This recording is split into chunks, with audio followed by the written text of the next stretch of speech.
you start talking about fuel economy, there's enough BS out there to make a palm reader jealous.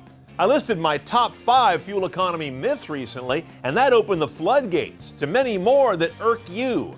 I'm Brian Cooley with the top 5 more fuel economy myths. We got to do a top 10 one of these days. Number 5, fill up your tank when it's cool outside. I put this low because if you're under 50, I bet you've never even heard this one.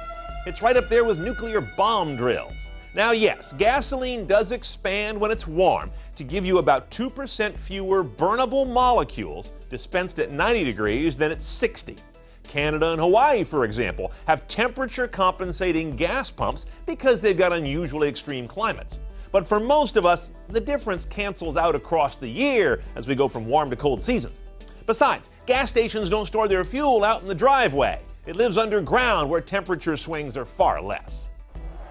Number 4, turn off your headlights. I'm also ranking this low since daytime running lights and all kinds of new laws have made driving with your lights off almost illegal. Now yes, headlights do put a little draw on the alternator to recharge the juice that they take from the battery. But by most tests, lights account for a tiny fraction of 1 mpg lost.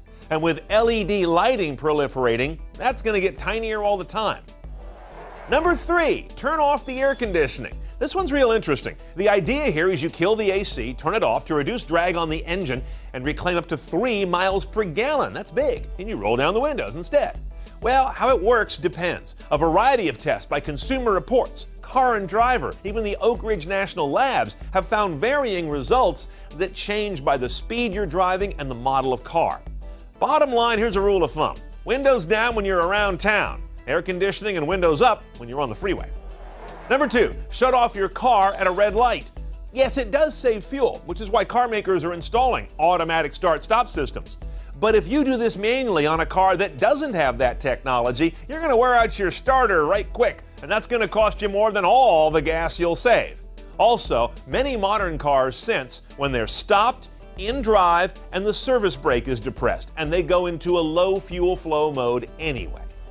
Number 1 has to be diesels are more economical. Now, I'm not saying they aren't. Strictly speaking, yes, a diesel gets more out of a droplet of dinosaur grease, but you have to pencil in a couple other factors. The higher cost of low-sulfur diesel in the U.S. It averages several tens of cents more than gasoline.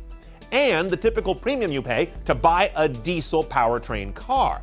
The long-term savings are likely there, but don't expect more lunch money in week 1 or even year 1. By the way, one more thing. You really want to save some gas? Get the junk off your roof and out of your trunk. Car makers spend millions to improve their aerodynamics or even cut 40 pounds off a car's weight. Then what do? You go and leave 80 pounds of crap in the trunk for no reason and leave that kayak rack on the roof all year. There's an improvement that's low-hanging fruit. Stay on top of all the latest trends of modern driving at CNETOnCars.com. I'm Brian Cooley. Thanks for watching.